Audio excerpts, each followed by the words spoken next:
Did you get the notification? Yes. Awesome. All right, guys. So welcome to Life's Not Linear. I am here with our original first guest that we ever had when it was still called Career Crises in 10. So thank you, Humera, for being back. It's been interesting. You know, Humera pushed me to start this like daily Instagram live series. Thank you. She pushed me, she encouraged me, you know, tough love. And we were like, okay, you know, there's a pandemic, there's a recession, career crises. And then as we did more interviews, we realized that there's a lot more to life than just the career. There's a lot more ups and downs and a lot more things that affect your career or just anything besides a recession or whatnot. So talking to people, we realized 10 minutes is not enough to really get to know like their journey, what is their why, what makes them do the things they do and why they love the things they love. And that can't be all covered in a career crisis in 10. So this is Life's Not Linear, and this is part 2 with Humera Fasihuddin. Thank you for having me back, Tara. No problem.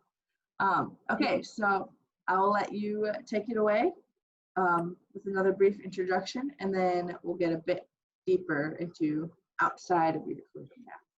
Well, what do you want to talk about? There's so much there's so many places we could take this. So what I want to talk about today, and given the current like Black Lives Matter movement, like the Civil Rights movement, and kind of just the emotional shift, even when, you know, this wasn't happening when I first interviewed you, it was really just kind of like the height of the pandemic and the recession, and now, you know, a lot more has happened. And so I think I would really like to talk about your experience as a woman of color in the States, and your experiences growing up, and your experiences in different industries, and just in general, like the things that you've had to do to get to your successes today. Yes. Well, you know, I've been reflecting a lot about my own experience, you know, through real industry. We held a conversation on race for about 35 industry professionals and college students. I think this was the week after George Floyd's murder. And I remember that very day they were indicting the police officers. And so everything was very real. And I remember being really afraid to facilitate that conversation, because who am I to facilitate a conversation on race? I'm not a trained facilitator. I'm not steeped in this stuff. I'm just a person of color. And yes, I've experienced racism, but does that really qualify me to facilitate a conversation? And it was my local, you know, friend, colleague, and superintendent who wrote "Silence is violence" in an email that she sent out. And I remember thinking, okay, well, if I'm silent, and you know, I guess I am being violent or contributing to the problem. And ever since then, I haven't really stopped. I've had 3 of those conversations on race. I've held book reading on white fragility. I've read 6 books in the last 6 weeks. And in light of the fact that I have this University Innovation Fellows movement, some fellows may be interested in examining race issues in academia, which is, you know, despite its bastion of liberal values and progressive ideals, it's quite a conservative endeavor, a conservative institution. I have this real industry opportunity to really sort of like lean in where we say we want to serve underserved. Well, it's important then to understand what the issues are as it relates to bias in hiring, or the challenges that get in the way of students being educated and able to pursue those fields that are growing rapidly. I'm an elected official in my local community, and as a school committee member, since 2012, I have the opportunity to shape policy as I'm on the policy committee, or pass an anti-racism resolution. And they say all change happens local. So like I have to start with the people who are around me. One of those conversations on race included elected officials, our police chief, students from the school who spoke about racism they feel and experience or racism they've seen. It includes a person of color who's now an educator in our community and what she sees.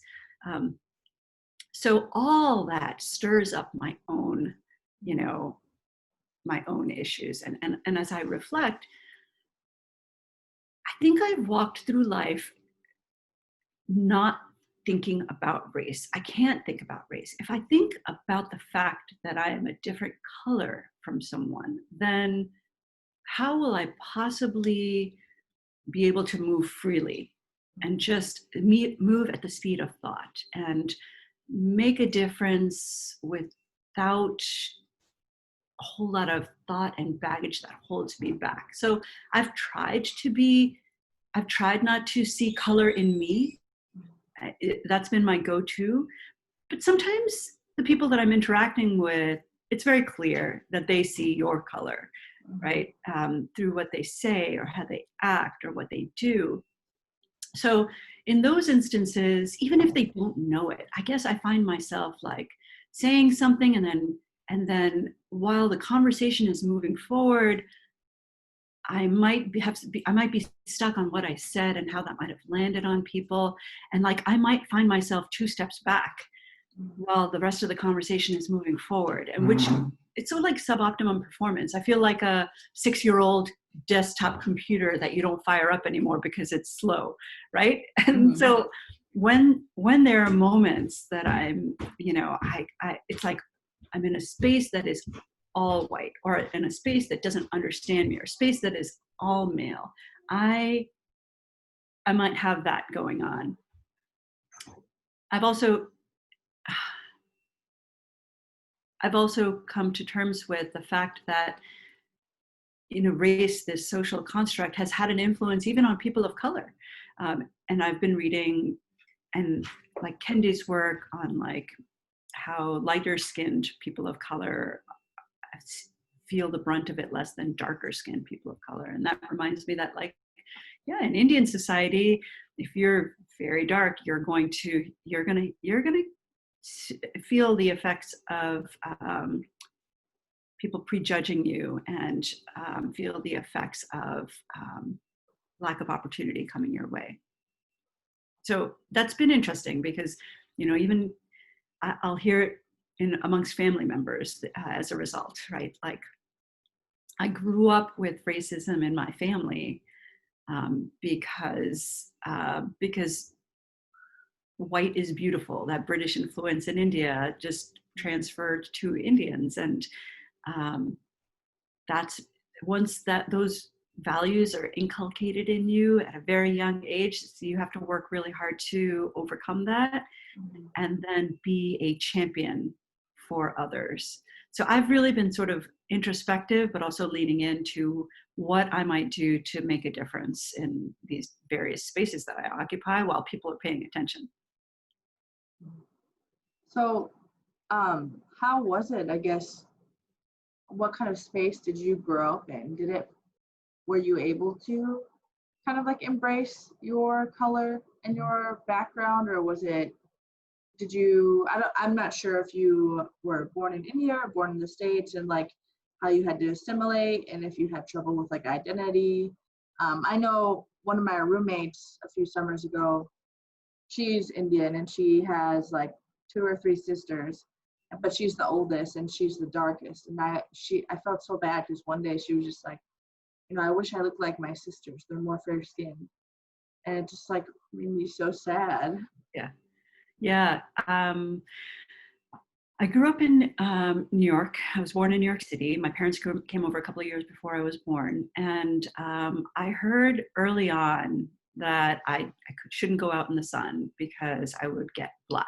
And growing up as a teenager, summer vacations, being told not to go out, not to play outside with your friends because you will get dark, even though like winter comes and you get light again, like, so what?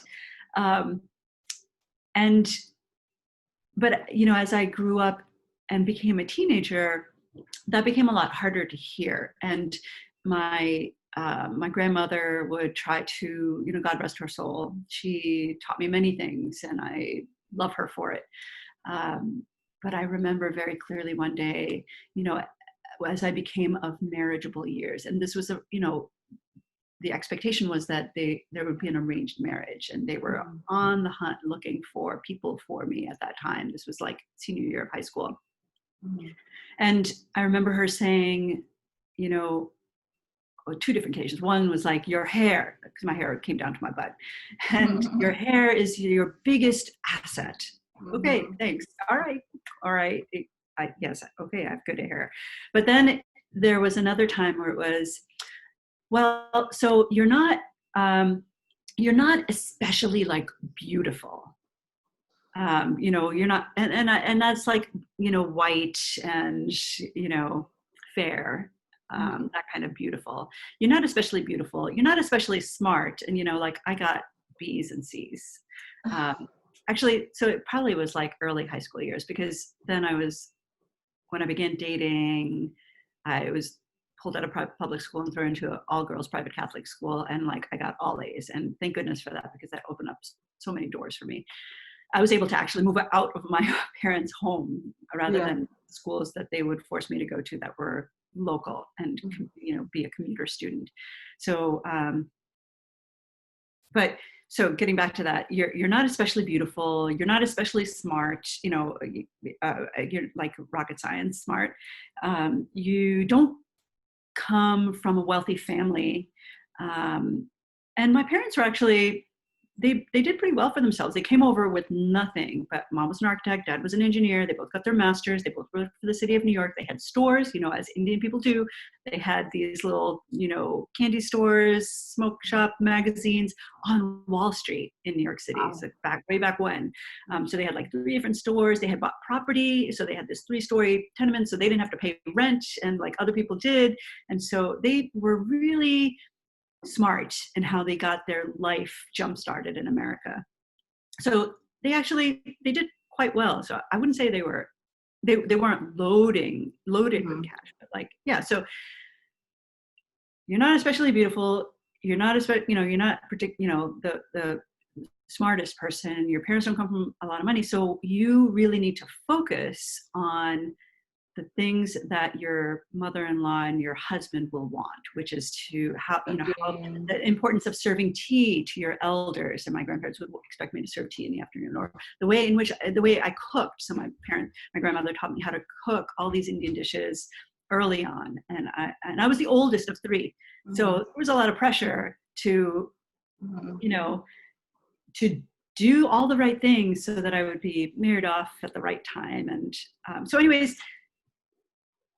that was hard. And coupled with that, a lot of people coming from India and other parts of the world, their parents are afraid of their children losing their culture, their cultural heritage. And so there are restrictions placed upon you about what you're allowed to do and what you're not allowed to do. You're definitely not allowed to date.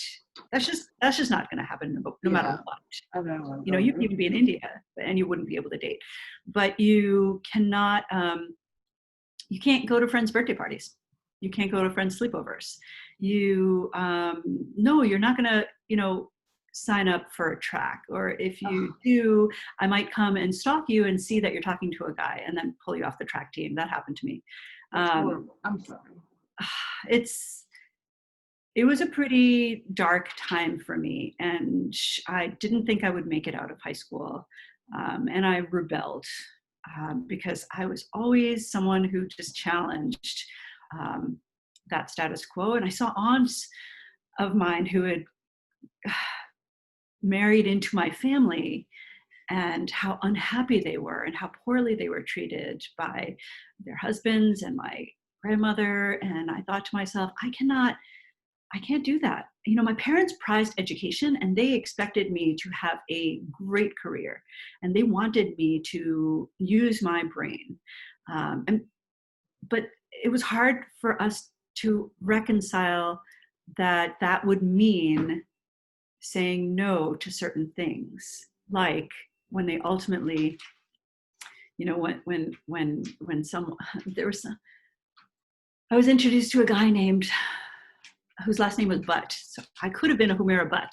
And that was freshman year of college. And I said, no, sorry, I will not be. I'm not ready for this. There were a number of marriage proposals that I had to turn down. My parents were very upset. That's very mentally taxing. It was very hard. Have And I knew that come graduation, I would not want to go back home, but that was also like hard to break that news to my parents. And they were not very happy with the choices that I ended up making. So there was a couple of years of not talking. Everything's fine now. And it's important to have like emotional fortitude that even though things are tough now, you have to stand your ground politely, with love, with care, and that things will come back around. Like having that faith, I think, is really important in that time. It was for me, and I'm really glad that I stuck it out. Turning the cheek at what might be said, you know, we're in a much better place now. It's good to hear.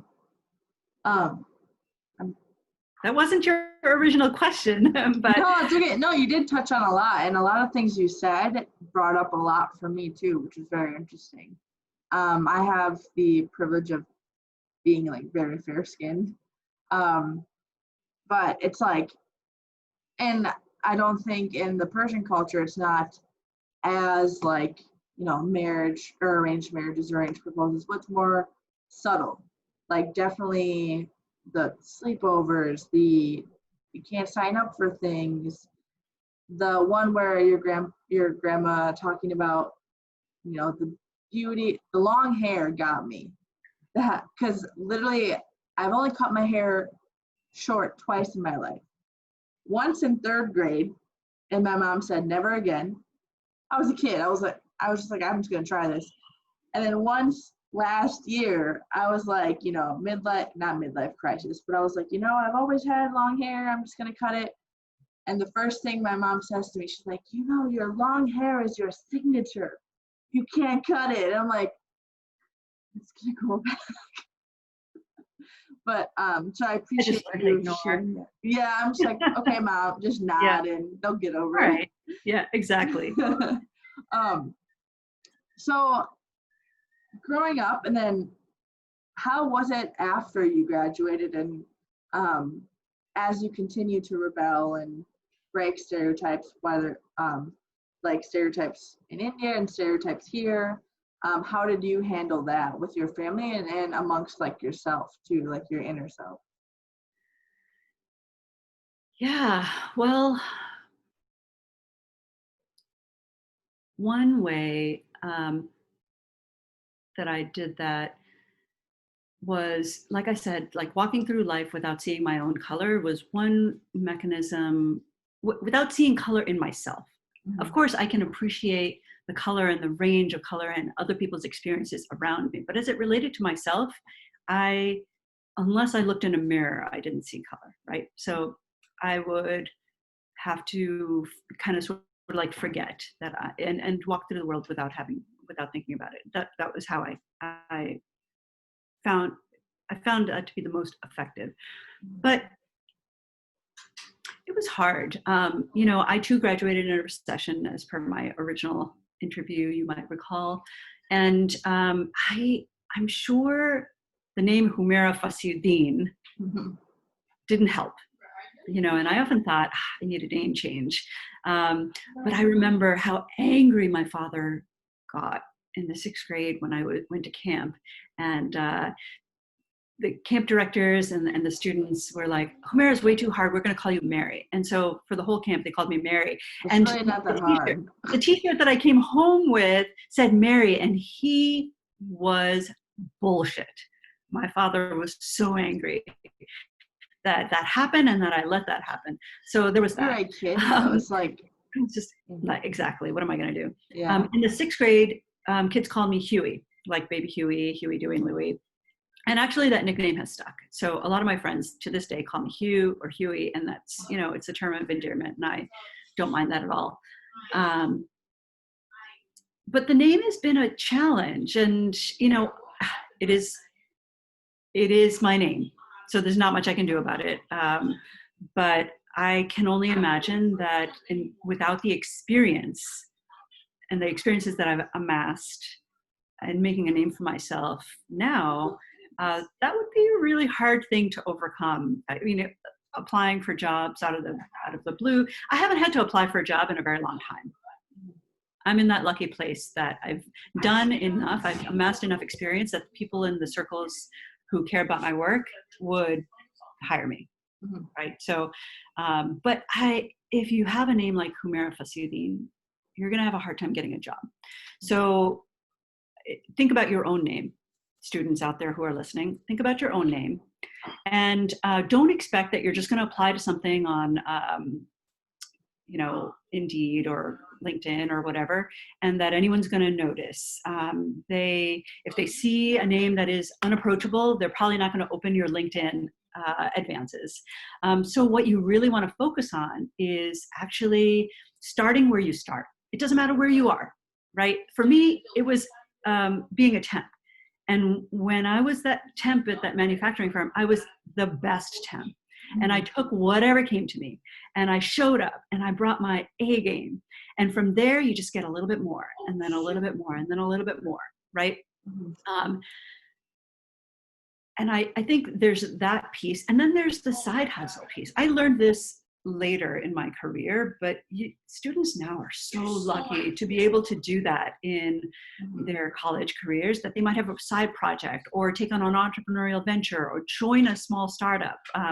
And you can amass your own experiences, right? All of a sudden your resume has 3 different projects that show that you have a depth of expertise in, name it, music, you know, healthcare,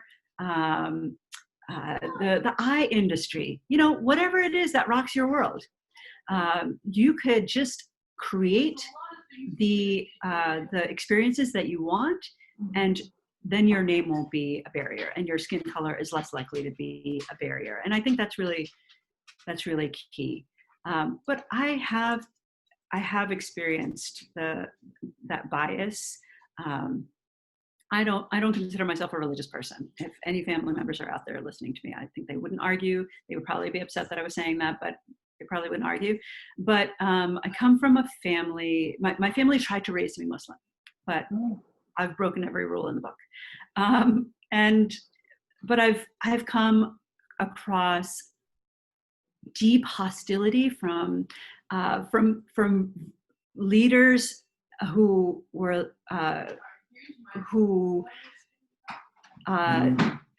are Jewish and were very like made it a point to like say, where are you from? Where are your parents from? What religion are you? And then like walk away from me as a result of whatever the answer was. Like they won't give you the time of day until you answer these questions. It was so uncomfortable. I mean, I don't know. I consider myself to be, from a very young age, I said to myself, I do not believe in religion because it divides people. By very nature of whatever religion you are saying that those other people who don't believe are heretics. They are wrong. And that is not okay with me. That is just not okay with me. So have I experienced bias? Sure. For being a woman, for being brown, for, you know, my lifestyle choices, for my parents' religion, for all those things. But again, I can't see that as I move through the world. Otherwise, it'll, you know,